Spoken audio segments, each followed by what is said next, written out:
Saya mau tanya apakah sterilisasi tubektomi untuk wanita yang sudah menikah resmi diperbolehkan? Apakah ada ayat Alkitab yang mendukung? Karena setelah melakukannya, saya jadi merasa bersalah dan tertuduh seolah tidak percaya akan pemeliharaan Tuhan. Oke, ya kalau tanya apakah ada ayatnya, ya nggak ada ya, gitu ya. Sama seperti rokok, di mana ayatnya nggak boleh merokok, eksplisitnya ya nggak ada. Cuma sekali lagi ya, pada waktu itu kenapa kita mendorong jemaat atau saudara juga mempelajari firman Tuhan lebih dalam, sehingga kita bisa mengerti prinsip-prinsip yang melandasi. Ya, karena kalau setiap item harus ditulis gitu ya, Alkitab kita mesti setebal apa dan mestinya harus terus diupdate berapa lama sekali gitu. Secara prinsip harusnya jelas. Yang pertama, ya tentunya ya, menikah itu bukan suatu pilihan, itu keharusan kecuali ada alasan khusus. Ya, jadi bukannya kenapa saya harus menikah, kenapa kamu kok tidak menikah, gitu ya. Jadi nggak harus juga merasa kalau nggak menikah itu pasti berdosa, karena Paulus sangat mungkin juga tidak menikah, gitu ya. Tuhan kita sendiri juga tidak menikah, tapi alasannya jelas. Ini yang penting. Nah, begitu saudara menikah, punya anak itu keharusan. Ya, bukan merupakan suatu pilihan, karena itu perintah yang muncul di halaman pertama Alkitab kita, beranak cuculah dan bertambah banyaklah. Ya, ini yang kedua. Dan yang ketiga, tentunya semua kita mengamini bahwa beranak cucu bukan cuma melahirkan anak. Ya, kita mesti membesarkan, kita mesti mendidik dia, gitu ya. Kita mesti memperlengkapi dia dan seterusnya.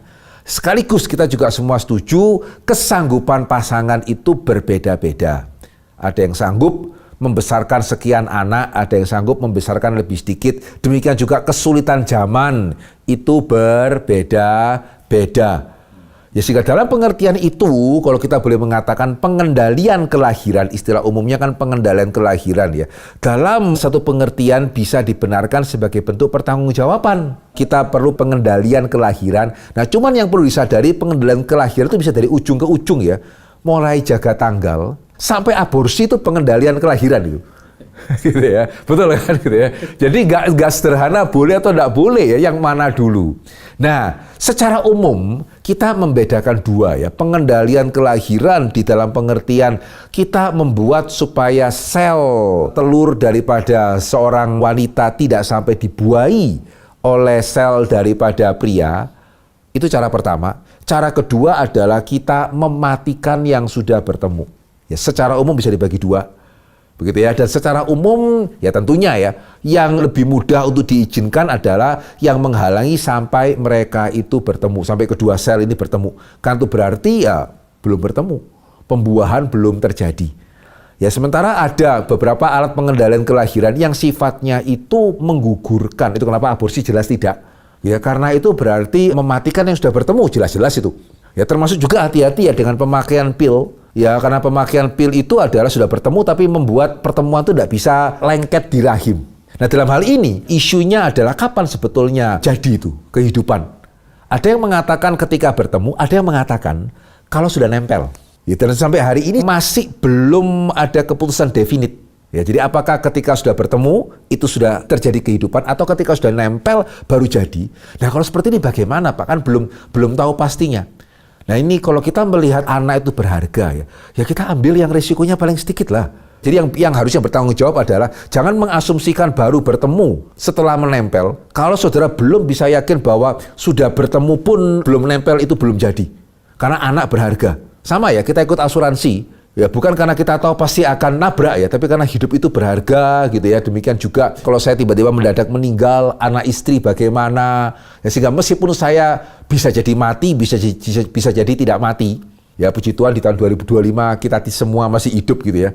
Ya, karena istri anak berharga kita ikut asuransi. Ya, sehingga dalam hal ini meskipun saya bukan dokter, bukan ahli kandungan yang jelas tidak bisa 100% mengasumsikan kehidupan sudah terbentuk ketika sudah bersatu meskipun belum nempel, tetapi sekali lagi karena setiap kita percaya anak berharga, ambil itu.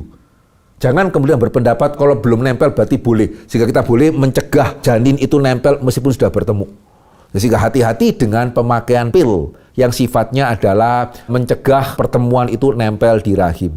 Nah, sekarang kita mulai masuk ini baru ya, tubektomi ini agak sedikit complicated. Karena di satu sisi, masuk yang mana ya? Mencegah pertemuan atau mencegah penempelan? Mencegah pertemuan kan?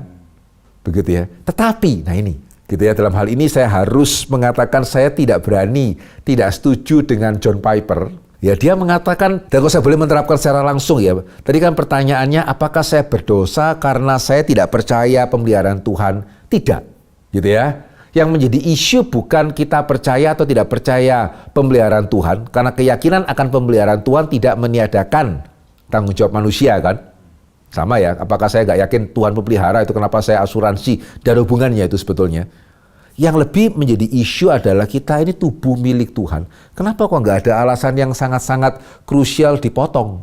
Beda misalnya ini cancer, ya, atau misalnya kalau nggak dipotong ini meninggal. Ya itu kayak tadi misalnya, saya bukannya nggak mau punya anak, saya nggak bisa punya anak, atau misalnya saya bukannya nggak mau menikah, tapi semuanya unbeliever. Ya itu bisa dipertanggungjawabkan. Nah ini pertanggungjawabannya apa? Nah meskipun kalau saya boleh tambahkan satu lagi ya, ini tadi saya kelupaan, tidak salah melakukan hubungan suami istri tanpa tujuan untuk memiliki anak. Itu tidak salah. Karena pernah ada masa cukup lama dalam kekristenan dianggap salah loh itu. Ya karena pernah ada yang saya baca ya, ketika pengakuan dosa pertanyaannya, kamu ketika berhubungan dengan istrimu menikmati atau tidak? Jadi seolah-olah itu hanya boleh kalau untuk melahirkan anak. Kalau kita boleh mengatakan itu kurang pas ya, karena Paulus mengatakan, kenapa kamu perlu punya istri? Supaya kamu tidak hangus. 1 Korintus gitu ya. Ya sehingga supaya kamu tidak hangus oleh nafsu. Jangan sok kuat. Bolehkah saya tidak berhubungan dengan istri? Bolehkah kami menyendiri? Nanti dulu ya gitu ya. Kamu kuat apa enggak? Dikasih karunia itu apa tidak? Ya sehingga ayat itu cukup kuat loh mestinya ya. Nggak harus untuk punya anak. Ya tapi juga tidak bisa gara-gara itu kita potong-potong tubuh milik Tuhan gitu ya. Ada banyak cara yang lain kok. Ya pengaturan kalender misalnya, pemakaian alat kontrasepsi yang bersifat mencegah penyatuan tanpa harus potong. Sehingga saya tidak berani, tidak setuju dengan John Piper yang mengatakan, hati-hati loh, jangan-jangan itu kurang ajar itu. Ya sehingga kesalahannya bukan pada saya tidak percaya pemeliharaan Tuhan, tetapi itu tubuh milik Tuhan yang bagus-bagus. Gitu ya, kenapa kok dipotong-potong? Gitu ya, pertimbangannya apa ini? Nah ini yang mesti dipikirkan baik-baik, sehingga kalau misalnya pertimbangannya karena memang ini kalau diteruskan bisa bahaya ini. Begitu ya, kalau sampai benar-benar punya anak bisa bahaya untuk ibunya atau anaknya, sehingga harus digugurkan anaknya. Karena ada ya kondisi-kondisi tertentu ya, begitu ya, yang benar-benar tidak memungkinkan seseorang untuk hamil dan risikonya terlalu besar. Ya sehingga kalau pertimbangannya itu ya silakan kumpulkan di hadapan Tuhan. Tapi kalau pertimbangannya tidak mau repot, begitu ya. Nah ini ya silakan sekali lagi ya, saya tidak berani, tidak setuju dengan John Piper. Tidak takut ya, ini kita terlalu berani nih. Tubuh milik Tuhan kita potong dan sifatnya permanen. Beda kan, lo rambut kan Bapak juga potong. Beda dong gitu ya. Ini kan demi kerapian juga tumbuh lagi gitu ya. Ini kan sifatnya adalah suatu hal yang permanen. Ini kita dewasa ya, jadi mesti bisa menempatkan dengan baik. Ya sehingga, karena tadi kalau kita membaca sepertinya yang bertanya ini sudah melakukan. Ya sehingga saya tidak bisa mengatakan bahwa yang ibu lakukan ini sepenuhnya tidak bersalah. Meskipun saya harus kualifikasi ya, pertimbangannya apa? Ya karena kalau dari yang dia tanyakan lebih kepada tidak percaya pemeliharaan, berarti harusnya lebih karena takut punya anak lagi ya, begitu ya.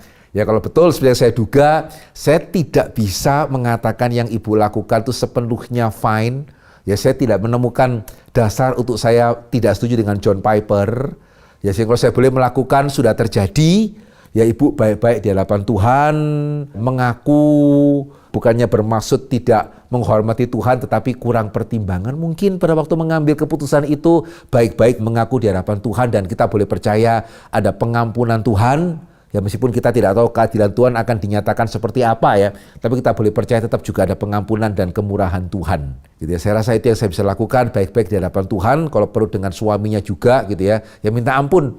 Ya tapi kemudian tetap boleh menjalani hidup dengan damai sejahtera karena kita percaya ada pengampunan Tuhan untuk kesalahan yang diakui, termasuk juga untuk hal ini. Ya, saya harap ini penjelasan yang bisa memberikan penjelasan sekaligus juga penghiburan, kekuatan juga bagi saudara yang sudah melakukan.